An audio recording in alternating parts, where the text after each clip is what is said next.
नमस्कार, स्वागत है आपका इंडिया न्यूज पर और मैं हूं आपके साथ स्वाति सिंह।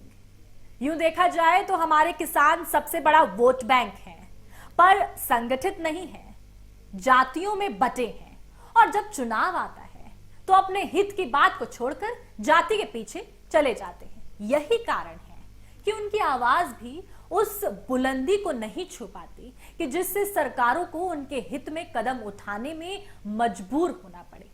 अर्थव्यवस्था में बड़ा योगदान देने के बावजूद किसानों की बदहाली किसी से छुपी नहीं है। राज्य के सकल घरेलू उत्पाद की बात की जाए तो कृषि क्षेत्र का योगदान 23% के आसपास है। वर्ष 2001 से 2002 में जो कृषि विकास दर केवल 3% थी, वो अब 19% हो गई है। गेहूं के निर्यात में मध्य प्रदेश ने 46% भागीदारी की है। धान की पैदावार लगभग 131.8 लाख टन हो गई है। इसके बाद भी 3 माह पहले तक 11 लाख लगभग 39,000 किसान ऐसे थे जो सहकारी समितियों का बिना ब्याज का कर्ज तक नहीं चुका पा रहे थे। मध्य प्रदेश को तो अब तक 7 कृषि आक्रमण अवार्ड मिल चुके हैं। मध्य प्रदेश में 1 करोड़ 11 लाख किसान और उससे जुड़े लोगों को देखें तो यह सबसे बड़ा वर्ग है जो ना केवल चुनाव परिणाम को जिस ओर चाहे उस तरफ मोड़ सकता है, बल्कि सरकारों को भी अपने हित में कदम उठाने के लिए मजबूर कर सकता है, इतनी ताकत रखता है। पर ऐसा होता नहीं है।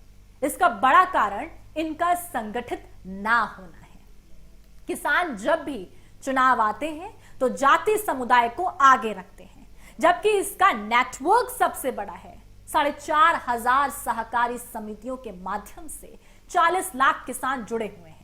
अर्थव्यवस्था में बड़ा योगदान होने के बावजूद ये किसान आर्थिक तौर पर कमजोर हैं, जबकि फसल क्षेत्र में 5.46% बड़ा है और धान के क्षेत्र में बीते 1 वर्ष में 12% की वृद्धि हुई है। पिछले 10 वर्ष में धान का औसत उत्पादन लगभग 80.87 लाख टन रहा है। इसी तरह गेहूं का औसत उत्पादन बीते 10 वर्षों में लगभग 245.89 लाख टन और मक्का की बात की जाए तो 36.93 लाख टन रहा है। दालों में देखें तो पिछले 10 वर्षों में चना का उत्पादन लगभग 35.83 और उड़द का लगभग 7.35, मसूर का औसत उत्पादन 4.78 टन रहा है। सरसों, सोयाबीन, तमाम स्थिति देखी जाए तो हर किसी में वृद्धि हुई है। इसके बाद भी किसान की स्थिति में अधिक सुधार परिलक्षित नहीं होता है। 11,57,000 किसान समय पे ऋण न चुकाने के कारण अपात्र हो गए थे। इन्हें ना तो बिना ब्याज का ऋण मिल रहा था और ना ही सहकारी समितियों से खाद और बीज। सरकार ने ब्याज माफी दी, तब कहीं जाकर ये किसान सरकारी सुविधा लेने के लिए पात्र हुए। किसानों की आर्थिक स्थिति में सुधार ना होने के कई कारण हैं। बीज को लेकर अभी भी किसानों की निर्भरता बाजार पर है। सहकारी क्षेत्र में बीज उत्पादन को प्रोत्साहित करने के कदम तो उठाए गए, पर ये नाकाफी सिद्ध हुए। बीज निगम का दायरा भी सीमित होता जा रहा है और बीजों की गुणवत्ता का प्रश्न भी बढ़ा। नमूने लेकर जब तक जांच की प्रक्रिया पूरी होती है तब तक खेल खत्म हो चुका होता है। यही स्थिति खाद और कीटनाशक के साथ भी है, लेकिन किसान वैसे लंबत नहीं हो पाते हैं जैसे अन्य वर्ग हो जाते हैं। इसलिए उनके हित से जुड़े निर्णय भी जल्दी जल्दी लिए जाते हैं, क्योंकि सबको ये पता है कि यदि इनकी सुनवाई नहीं हुई तो नुकसान हो जाएगा।